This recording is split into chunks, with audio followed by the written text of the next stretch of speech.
Vocês vão entender agora se você está no movimento ou na igreja remanescente. Dependendo do que você está defendendo hoje, qual mensagem você está pregando hoje, você vai entender em qual movimento você está. No movimento da arca ou no movimento do que foi chamada a igreja para restaurar.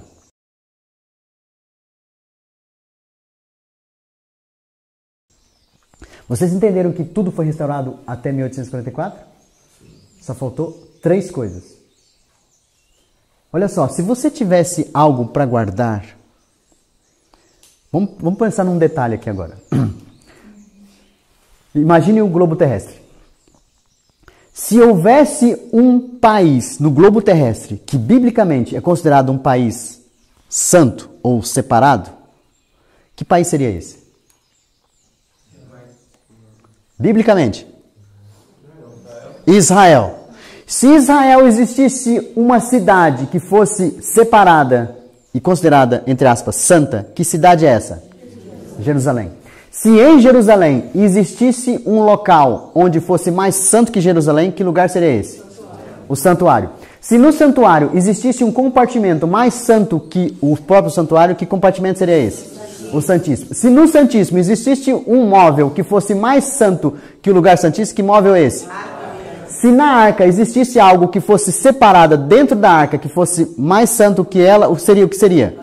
A lei de Deus. Se na lei de Deus existisse um mandamento que separasse o povo de Deus, que mandamento seria esse? O sábado. Peraí, você se encontrou agora? Você faz parte desse povo. Um povo que Deus separou. Não para ser melhor, mas para ser um mensageiro da luz para esse tempo. Amém. Então, irmãos, eu pergunto para vocês. O santuário é importante para Deus? Sim. É. O lugar santo é importante para Deus? Sim. E o lugar santíssimo? Também. E no Santíssimo, a arca de Deus é importante para ele? Sim. Você sabia que o lugar santíssimo é onde fica o guarda-roupa de Deus? É onde nós guardamos as nossas coisas pessoais e importantes? Deus pegou o guarda-roupa dele e guardou 3 coisas importantes dentro do guarda-roupa dele. Quais são as 3 coisas que Deus considera importantes que ele guardou no guarda-roupa dele? O maná, a vara de Arão e as tábuas da lei. Eu pergunto para você, você se considera povo de Deus, você entenderia que o que é importante para Deus também é importante para você? Sim. Sim ou não? Sim. Então, eu vou perguntar para você, lá dentro da arca, Deus guardou 3 coisas importantes. O movimento adventista restaurou a arca da aliança, mas ele não restaurou o que estava dentro da arca. Deus vai chamar um povo, e agora você se encontra no meio desse povo, para restaurar não só o dia do juízo, mas para restaurar a verdade presente para o nosso tempo. Amém. E a verdade presente para o nosso tempo, vocês vão entender que aqueles que estão vivendo essa verdade presente, pregando essa verdade presente, têm sido considerados como o quê? É diferente do que veio antes? Não. Não. A história se repete. Então, se você é adventista do 7º dia, você foi chamado não só para restaurar o dia do juízo, porque o dia do juízo foi restaurado pelo movimento adventista. Como adventista do 7º dia, você é chamado para restaurar o que está dentro da arca. E dentro da arca nós encontramos o maná, a vara de Arão e a lei de Deus. Agora então, se você agora está restaurando isso aqui, quem vai considerar você um herege? Hã? Toda a igreja externa? Todas as outras igrejas? Não. A Bíblia diz quem vai considerar você um herege. E onde estão aqueles que vão considerar você um herege? Dentro da igreja. E como ele é chamado? Sabe como? Hoje, ele é chamado de? Joio. Joio. Eu pergunto, o joio está lá fora ou está aqui dentro? Dentro. E o joio que não avança no processo de santificação, de conhecimento da verdade presente, não rejeita o maná. Não, eles não rejeitam. Eles simplesmente não praticam. Não rejeitam a vara de Arão, mas não praticam. Não rejeitam a lei de Deus, mas também não praticam. E o que tem a ver isso com a nossa restauração? Então, como é que Deus quer que eu restaure essas 3 coisas que está dentro do santuário? Que está dentro do lugar santíssimo, que está dentro da arca. Então, vamos lá. O maná, ele é representação do quê? 2 coisas. Todas as peças têm duas representações. O maná representa a reforma de saúde e representa o cuidado de Deus para com o seu povo.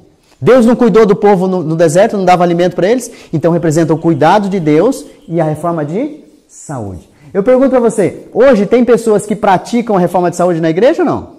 E como é que elas são vistas? Que isso? Ela é white. Não tem problema não. Esse é só um conselho. E se você avança no processo da reforma de saúde, você vai automaticamente, entre aspas, vai seguir por outro caminho. Então, observem que aqueles que atacam a mensagem, que criticam, normalmente não estão fazendo reforma de saúde. A grande maioria. Mas tem uma sequência. Tem gente que ainda está fazendo reforma de saúde, mas também não entendeu ainda. Né? Nós vamos ver isso mais para frente. Então, qual o segundo item que tem no lugar santíssimo dentro da arca? A vara de Arão. E o que representa então a vara de Arão? Duas coisas também. A vara de Arão não floresceu? Ela floresceu para quê? Não. Não, ela teve um motivo. Lá na história tinha um motivo. Por que a vara de Arão floresceu? Para mostrar onde estava o quê? A liderança de Deus. Eles estavam achando, não, nós somos santos. Não precisamos de... De quem que ele falou que não precisava? De Moisés. E quem era Moisés para o povo? O profeta. Nós somos santos, não precisamos do profeta. E qual a outra representação da vara? Onde foi, a senhora White diz que onde foi que nós erramos para não terminar a obra? Sabia que foi em relação diretamente à vara? E o que é a vara? E, além do profeta, o que ela representa, a vara? Hã? A criação de Deus. Não. Isso já está lá no profeta. Não. É o profeta também. Também é o profeta. Irmãos, vocês vão entender a importância disso hoje. A senhora White diz que nós não avançamos para terminar a obra, porque a vara representa o nosso sistema de educação dos filhos. A vara e a repreensão traz o quê? Sabedoria, é o que está na Bíblia. A vara representa a nossa educação de filhos. Como você educa seus filhos? Eu costumo dizer que existem dois sistemas de educação. O de Deus e o do diabo. O de Deus, nós temos ali, eu vou falar o nome dele já já. O do diabo se chama MEC, Ministério da Educação e Cultura. O de Deus se chama FEC, Fundamentos da Educação Cristã. Como você está educando seus filhos? Pelo sistema do MEC ou pelo sistema do FEC? Você ou aceita a vara de Deus como educação, e foi aqui que nós não preparamos a geração seguinte para terminar a obra. Foi aqui que a senhora White disse que nós pecamos. Porque como nós deixamos os nossos filhos sendo educados pelo sistema do mundo, eu pergunto para vocês, quem foi o homem mais sábio, que a Bíblia diz, maior na palavra de Deus? Que Jesus chegou e falou dele? Não, mais sábio, né? Mas eu quero saber, o homem que Deus falou assim, não existe homem maior que esse, nascido de mulher. João Batista. Eu pergunto para vocês, você já viu que a senhora White fala sobre João Batista? Ela fala que João Batista e Jesus, se eles tivessem ido para a escola adventista da época, eu não estou contra ser uma educação adventista, eu estou contra o sistema que entrou no nosso meio. Porque a educação adventista é a verdadeira fundamento da educação cristã, foi dada por Deus. Agora, se Jesus e João Batista tivessem ido para a escola, ela disse que eles não teriam terminado a obra. Teriam se corrompido. Qual escola João Batista foi educado? Agora, olha só. Ah, mas o meu filho vai ser... Será que ele vai ter conhecimento? Eu pergunto, quem é o dono da sabedoria? Deus. Então, o que eu preciso dar ao meu filho? O conhecimento de quem? De Deus. O temor de quem? De Deus, porque o princípio da sabedoria é o quê? É o temor de Deus. Agora, o que acontece? Os nossos filhos estão sendo levados para um sistema educacional onde Deus não entra em cena. Não entra nisso. Onde você... Filho, você vai estudar, porque se você chegar na faculdade, você vai ter uma boa profissão. E se você tiver uma boa profissão, você vai se dar bem neste mundo secularizado. Você vai ganhar dinheiro, vai ter posição e você vai comandar. O sistema de Deus não é assim. Eu pergunto, você sabe... Quem se tornou o salvador do mundo no tempo antes de Israel, num tempo de fome e seca? José. Em qual escola ele estudou? Ele estudou na escola de Cristo. Cristo preparou José na prisão. Aos olhos do mundo, ele era o quê? Um prisioneiro. Aos olhos de Cristo, ele era um aluno. Ele era um aluno que estava aprendendo na escola de Cristo como se tornar um grande governador do mundo. E José salvou toda uma nação, o mundo. Ele é uma representação de quem? De Cristo. Daniel, que escola Daniel estudou? Na escola dos seus pais. A sua mãe, aos pés de sua mãe. E se tornou um ministro de Babilônia. A gente fica preocupado, irmãos. É Deus é quem coloca e quem tira. Eu não estou dizendo que eu sou contra estudar. A questão é, se você vai fazer medicina, que você seja um doutor segundo os métodos de Deus para o avanço do Evangelho. E Deus vai usar você como doutor. Se você for ser um advogado, que Deus chamou você, filho, eu quero você como advogado para defender a minha lei, defender o meu povo. Então você está a serviço do mestre. Mas se você tiver que ser um prisioneiro, que você seja o melhor prisioneiro nas mãos de Cristo para salvar o carcereiro. Se você tiver que ser uma faxineira, que você seja uma faxineira que leve salvação na mãos da vida, que estão doentes pelo pecado e precisam conhecer o profeta para ser salvo. Então vocês vão ver que nós temos que estar no centro da vontade de Deus e não da nossa vontade. Não para satisfazer os nossos interesses, mas satisfazer o interesse do mestre. Então, é aí que nós nos colocamos. Se nós ensinarmos aos filhos, filho, você pode ser um médico, mas que você seja um médico de Deus. Mas, filho, se você não for um médico, se você for qualquer outra coisa, que você seja e esteja na vontade, no centro da vontade de Deus. Então, irmãos, a vara de Arão é o dom de profecia, o dom profético, que estava representado por Moisés, e a educação, a vara que guia o povo. E aí, nós encontramos o próximo móvel, a lei de Deus, próximo objeto. E a lei de Deus representa o quê? O caráter de Deus e a nossa obediência. Deus quer que nós sejamos obedientes, e obediente temos na nossa fronte o quê? O nome de quem? O nome dele e não o nome da besta.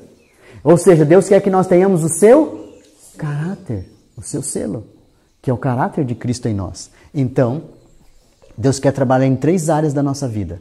No maná, Deus quer trabalhar o nosso físico.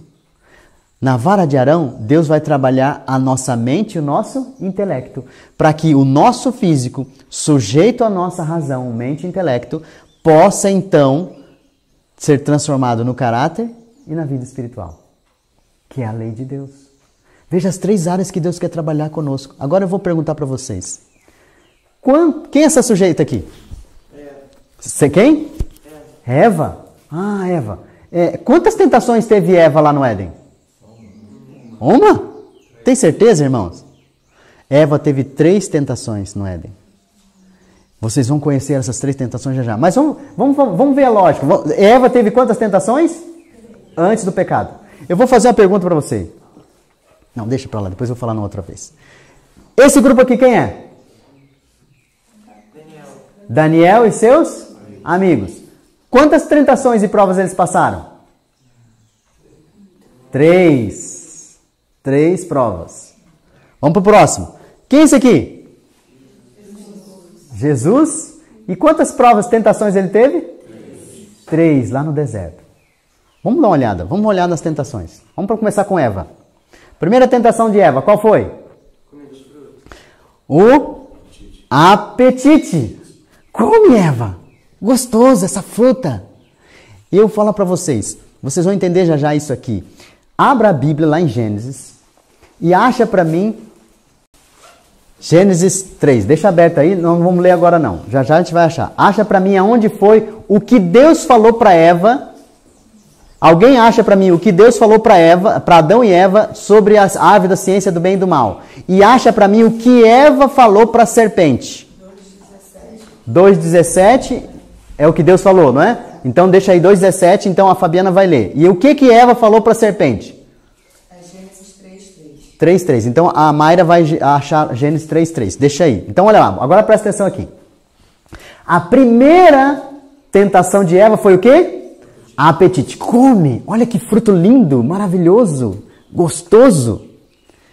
Quando ela cede ao apetite, vem uma segunda tentação. Qual é a segunda tentação de Eva? É a presunção. Come que você vai ser igual a Deus. Então a segunda prova é a questão da presunção. Então a primeira cede ao apetite e depois quando ela cai no apetite ela se torna presunçosa e quer ser como Deus. Qual a terceira prova? A terceira prova é um ato de adoração. Eva se torna então mensageira de Satanás e adora o diabo e vai na presença de quem agora? Na presença de Adão, tomar o cetro de Adão e entregar para quem? Para Satanás. Eva vai enganar Adão, o seu amado, e tomar dele o cetro e entregar na mão de quem? De Satanás. Então vamos olhar. Quando você vai para o Apocalipse, você encontra três seres. A besta, quem mais? O falso profeta e quem mais? Quem é a besta? A besta, o dragão e o falso profeta. Irmãos, a gente acha que isso vai acontecer no tempo do fim. Isso aconteceu lá no Éden. Na árvore da ciência do bem e do mal, quem estava? A besta. Não estava a besta? Que é o dragão, a antiga serpente. Então nós temos o dragão aqui ou não? Lá no Éden? Temos. Aí, quando a besta e o dragão engana a mulher se torna o quê? Um falso profeta. E ela vai pregar para quem? Para o marido. E quando ela vai pregar para o marido, ela vai enganar quem então? Os reis do mundo. O rei do mundo, que era o príncipe desse mundo. Quem era o príncipe desse mundo? Adão. Então, olha só, nós temos o dragão, a besta e o falso profeta. Aqui no Gênesis. Então, Eva cede ao apetite, se torna presunçosa e adora o inimigo. No tempo do fim, aqueles que cederam ao apetite vão se tornar presunçosos e vão adorar o inimigo também. Não vai ser diferente. Agora vamos para o próximo. Próximo estágio. Vamos ver se os meninos aqui passaram por essa situação. Primeira prova que isso acontece lá em Babilônia. A gente come ou não come a comida do rei? Então, eles têm diante deles uma tentação e uma prova. Eles escolhem fazer o quê? Não ceder à tentação. E eles não comem da comida do rei e eles não cedem ao apetite. Então, passaram pela primeira prova. Como passam pela primeira prova, vem a segunda prova. A segunda prova é a prova da presunção. Daniel entra na presença do rei e o rei diz para ele: tu és o homem que revela sonhos. A Sra. White dizendo sobre isso, ela diz assim que na hora Daniel entendeu que isso seria um pecado contra Deus e ele seria vencido na presunção e disse: eu não, mas há um Deus no céu. Então Daniel não se coloca no lugar de Deus. Assim, Eva se coloca no lugar de Deus, quer ser igual a Deus, e Daniel não se coloca no lugar de Deus e passa pela prova da presunção. Aí vem a prova da adoração. Daniel, se você orar, você vai ser morto. Ele cai nessa prova? Não. Amigos de Daniel, se vocês não se ajoelharem, vocês serão queimados na fogueira. Então, as três fases da tentação, as três provas, eles passaram e saíram vitoriosos. Amém. Ok? Vamos para o próximo. Quem é esse? Jesus e o inimigo. Jesus. Qual a primeira prova que Jesus passa? Transforme essas pedras em pão. Jesus cede? Não. Qual a segunda prova? Presunção. Olha, não está escrito que se você se lançar daqui, Deus dará ordem aos anjos para te sustentar? Jesus diz: não tentarás o Senhor teu Deus. E ele não cai na prova da tentação, da presunção. Não se torna presunçoso. E aí, qual a terceira? A adoração. Eu te darei tudo se você me adorar. As 3 fases. Agora, vamos para o povo de Israel. Vamos ver se foi diferente com o povo de Israel. Deus tira o povo do cativeiro do Egito e leva para onde? Para o deserto. E no deserto, o que Deus dá para o povo comer? Maná. E o povo gosta. Ai, mas que maná gostoso. Que delícia que é isso. Que assado de soja delicioso. Cebola e alho poró lá do Egito. Como eles cedem o apetite, eles vão se tornar o quê? Presunçosos. Quando é que foi que eles se tornaram presunçosos?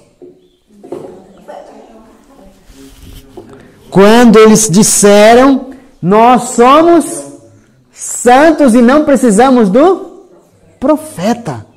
Não precisamos do profeta. Nós temos os nossos próprios líderes. E Deus falou assim, então traga os líderes de vocês, traga a vara dos líderes de vocês, eu vou mostrar onde é que está a minha liderança. E aí eles dizem, não, nós somos santos. E eles se tornaram o quê? Presunçosos. Quando eles caíram na tentação do apetite, cederam à presunção, Moisés sobe no monte e o povo aqui embaixo faz o quê? Adora você. Faz um bezerro de ouro e adora o bezerro de ouro. Agora vamos trazer para os nossos dias. Vamos ver se vocês têm ligação com a gente. A gente tem uma mensagem de saúde? Sim. Que vai mexer com o nosso apetite? Sim. Aqueles que passam por essa prova têm que tomar muito cuidado. Sabe por quê? Porque eu costumo dizer que existem vegetarianos carnívoros. Eles não comem carne dos animais, mas eles comem a carne dos irmãos. Eles criticam, eles falam, você não está fazendo reforma de saúde, você vai queimar no fogo de Malaquias. Você vai arder vai arder no fogo. Você não entende porque você come carne. Você é um inveterado. Seu estômago é um cemitério. Cemitério de animais. E aí a gente começa a criticar os irmãos. Passou pela primeira? Caiu na segunda. Achou que era mais santo que os outros. Daniel, ele era santo ou não? Aos olhos do céu, ele era santo? Era. Mas como é que ele orou? O teu povo pecou contra ti, Senhor. Não, nós pecamos. Ele se considerou um do povo. Nós pecamos. Ele não se achava melhor que os outros. Mas existem muitas pessoas só porque estão criando a reforma de saúde, porque estão morando no campo, porque estão praticando a verdadeira educação, acham que já são melhores que os outros. Se você está praticando essas coisas, você precisa ajudar os outros a entenderem isso. E amar aqueles que te odeiam. Amar aqueles que te perseguem. Porque foi assim que agiu todos esses. Como é que José... Você já imaginou José? Aquele copeiro, né? Que esquece de José por 2 anos. E aí José se torna o grande governador. A Bíblia não fala que ele fez alguma coisa com esse copeiro. Mas imagina os irmãos de José. Que jogaram ele num poço, depois venderam, e depois entregaram ele para a escravidão, e agora eles chegam assim, agora eu vou cobrar de vocês. Agora que eu sou, vocês vão trabalhar de escravos. Ele não agiu assim. E é isso que Cristo espera de nós. Quanto mais nós conhecemos da verdade presente, mais nós revelamos o amor de Cristo para com aqueles que estão ao nosso redor. Nós nos tornamos, entre aspas, sofredores por aqueles que estão no erro. Oramos e clamamos por eles, para que eles sejam salvos, mesmo que nos persigam, mesmo que nos matem. Continuamos amando, porque eles são filhos e filhas de Deus que estão enganados pelo inimigo. Eles não sabem que estão enganados. Se você não está mais enganado, você precisa refletir o amor de Cristo para que eles sejam salvos. E não considerá-los como, entre aspas, inimigos. Eles podem nos considerar inimigos, mas nós não podemos considerá-los inimigos. Eles são candidatos ao reino de Deus. E precisamos amá-los. Então, o povo de hoje, que cede ao apetite, se torna o quê? Presunçoso. E quando se torna presunçoso, vão adorar a besta. Vão aceitar o domingo como dia de guarda. Olha a sequência. Agora vamos ver isso nos nossos dias hoje. Vocês vão observar, vão ver isso na nossa igreja. Aqueles que hoje estão rejeitando a reforma de saúde são os mesmos que se tornam presunçosos. E o que o povo rejeitou lá atrás? Na presunção? São os mesmos que rejeitam o profeta, o espírito de profecia. São os mesmos que dizem, olha, é só um conselho. São os mesmos que dizem, é uma escritora norte-americana. São os mesmos que dizem, é uma luz menor. São os mesmos que se tornam presunçosos e por se tornarem presunçosos vão adorar a besta e guardar o domingo como dia do Senhor. Irmãos, veja que não é diferente. Agora você fala para mim assim, reforma de saúde é ponto de salvação? Não. Eu digo para você que reforma de saúde é ponto de perdição. Não é de salvação. Porque, olha só, Lutero praticou a reforma de saúde? Não praticou. Mas a Sra. White disse que a sepultura dele está guardada e ele vai ressuscitar no último dia. Amém. Ele não praticou a reforma de saúde. Então é ponto de salvação? Não. Ele bebia vinho e fumava. Comia carne de porco. Então, olha só, ele não praticou a reforma de saúde porque não havia luz para aquele tempo. Mas ele tinha a luz, vivia a luz que ele recebeu. Então, a reforma de saúde não é ponto de salvação, mas é ponto de perdição. Porque, olha só, a Sra. White diz que no tempo do fim, nós temos luz hoje sobre essa questão? Temos. Ela diz que aqueles que se alimentam embotam a sua mente. E quando deveriam dizer sim, dizem não. Quando deveriam dizer não, dizem sim. Então, eu posso tomar uma decisão errada se eu tiver com a mente embotada? Então é ponto de perdição. Porque eu posso estar caminhando por um caminho, achando que estou no caminho certo e indo para o caminho errado. Posso achar que estou fazendo a vontade de Deus quando estou fazendo a vontade de quem? Do inimigo. Então, a presunção. Eu pus uma pergunta para vocês. Lá no Gênesis, antes do pecado, existia espírito de profecia? Existia ou não? O que você acha? O espírito de profecia existia lá no Éden, antes do pecado? Quem que deu o espírito de profecia para a gente? Jesus. Quem era o espírito de profecia lá no Éden?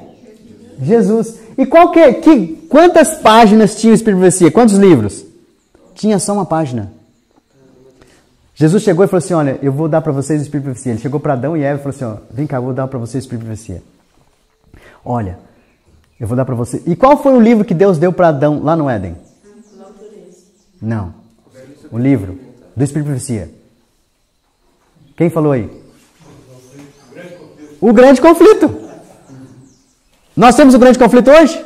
Lá no Éden, Deus deu o grande conflito para Adão e para Eva. Olha, Adão, no céu teve uma guerra. E teve um anjo e alguns anjos que foram expulsos de lá.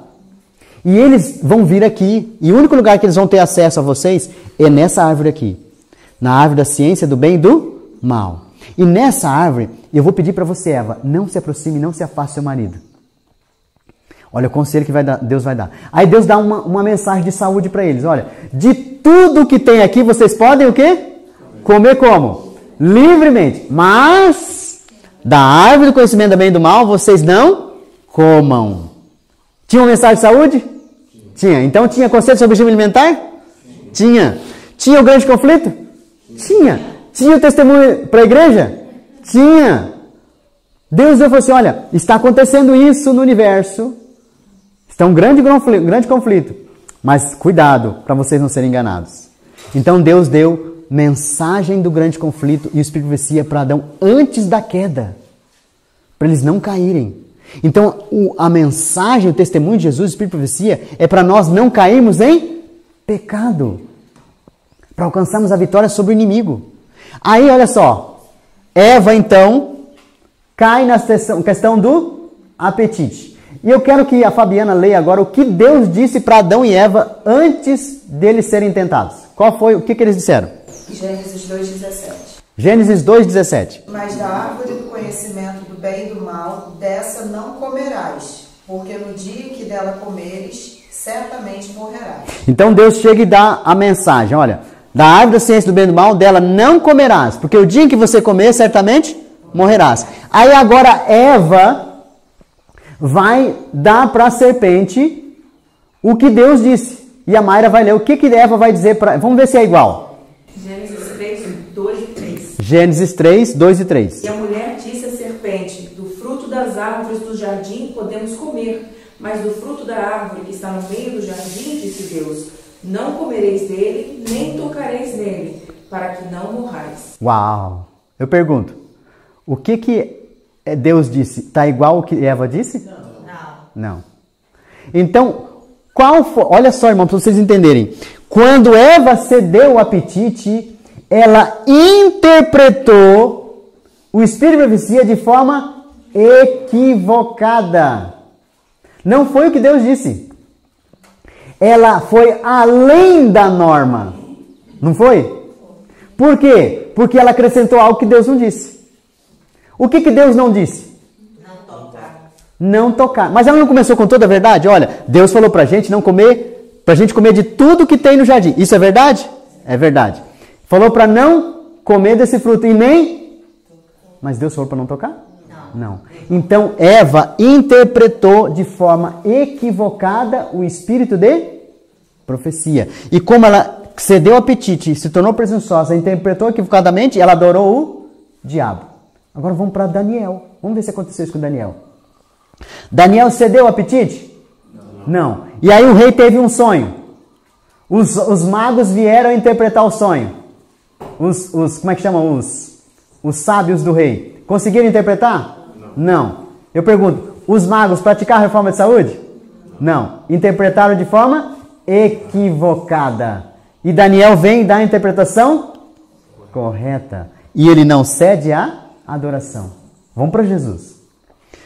Jesus cede ao apetite? Não.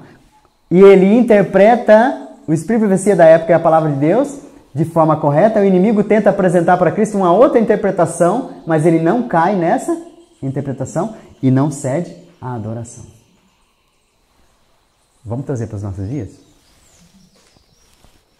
Aqueles que vão ceder à reforma de saúde, ao apetite, vão interpretar de forma equivocada o quê? O espírito de profecia. E vão ceder na adoração.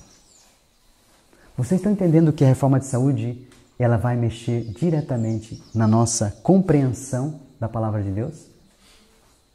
Vocês estão entendendo agora por que reforma de saúde é ponto de perdição e não de salvação? Porque aqueles que estão brincando com isso vão ser enganados. Eu costumo dizer o seguinte: aqueles que leem a palavra de Deus e a espírito de profecia correm um sério risco de serem enganados. Aqueles que não leem já estão enganados. Já estão equivocados. Já estão perseguindo o povo de Deus, achando que estão defendendo a igreja. Já estão matando, entre aspas, o povo de Deus, achando que estão fazendo a obra de Deus. O maná tem uma relação direta com o apetite e com o cuidar de Deus do seu povo. A presunção tem uma relação direta com a vara de Arão. E olha só, lembra que eu falei que tem relação à educação? A educação do mundo eleva a presunção ou reduz? Porque o que é a presunção? Eu achar que eu posso sem Deus. É isso que as universidades ensinam. Você pode conseguir sem Deus. Só pela sua própria sabedoria. Pelo seu próprio conhecimento. E aí você tira Deus de cena.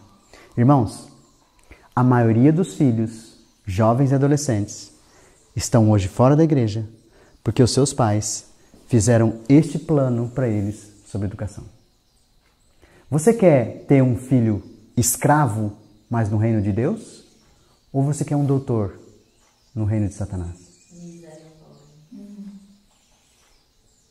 Diga, Fabiana. O coach, né? Hoje trabalha isso daí, o seu máximo potencial. Você pode. O coaching.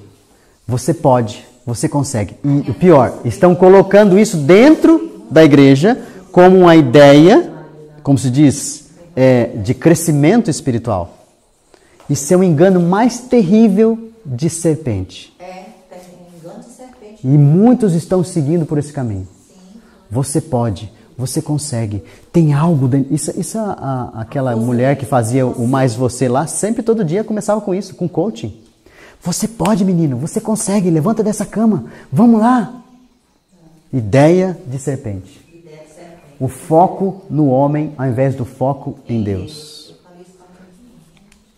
E a adoração, onde nós estamos vendo hoje, aqueles que são os mesmos que dizem que nós não podemos obedecer à lei de Deus. Que é impossível guardar a lei. Que isso só vai ser possível lá no céu. Que isso só vai ser possível na glorificação quando Cristo vier. Esse é o engano da serpente nos nossos dias. Eu pergunto para você, você é adventista do movimento ou adventista do tempo presente? O que você está restaurando? A arca ou o que está dentro da arca? A arca já foi restaurada, irmão. Deus está chamando você e eu para a gente restaurar isso que está dentro da arca.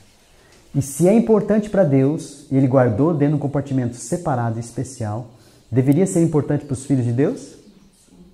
Então por que a gente rejeita essas coisas? Por que rejeitamos a reforma de saúde? Deus deu para a gente a melhor comida. Deus deu para a gente a melhor instrução, para a gente ser um povo sábio, entendido, um povo feliz, saudável. Mas a gente quer ser doente, demente, né? E louco. Porque a sabedoria sem Deus é loucura. Então, irmãos, qual o resumo da nossa mensagem? O resumo da nossa mensagem é a mesma mensagem que Noé deu no seu tempo dos antediluvianos. E o resumo da mensagem de Noé era: entrem na onde? Na arca. Entrem na arca. A resumo da mensagem adventista hoje é a mesma coisa. Entrem na arca. Que arca Deus está chamando você para entrar hoje? Na Arca da Aliança. Onde foi a salvação do povo de Noé, do povo de Deus antes do dilúvio? Entrando na arca. O povo de Deus no tempo do fim precisa também entrar na arca, não só no compartimento. E saber o que tem lá dentro. Sabe, irmãos, Deus está chamando você e eu para entrarmos nessa arca.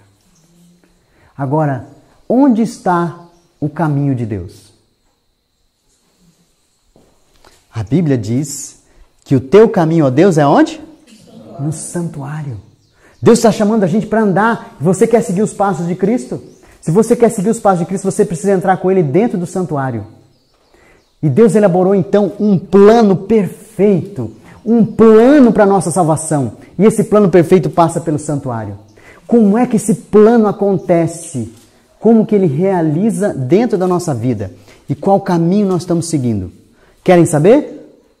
No próximo estudo. Que Deus abençoe você, que Deus abençoe a sua família. Amém. E que Deus abençoe a cada um de vocês.